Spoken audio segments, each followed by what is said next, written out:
I'm curious, would you advocate, given what you know and what you've studied, that we introduce many of these concepts to children in schools, in other places, so that by the time they get to the University of Georgia's system, they have some basic, greater skill sets for dealing with well, that's an interesting question, because we, in the universities, of course, we've taught.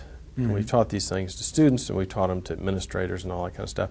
And what we're trying to do there is, if we teach enough people, and if there are enough champions that we create about this, and they teach enough people, that will actually maybe transform the culture inside that institution. We've been in P through K, I mean, like P through 12, excuse me. We've been in those institutions and tried to do the same thing.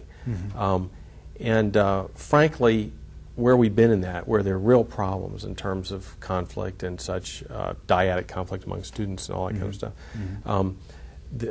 we really can't affect it through the schools itself. And we felt we were doing more harm going in and trying to teach kids conflict resolution than not. Why? Well, at one level, the places where we went in and we produced a cadre of peer mediators, okay, that we were really excluding the broader group that I think could benefit by it, and we create this elite. And when they get out of middle school and they go to a high school where there isn't anything like that at all, they tend to drop it, you know, it isn't completed.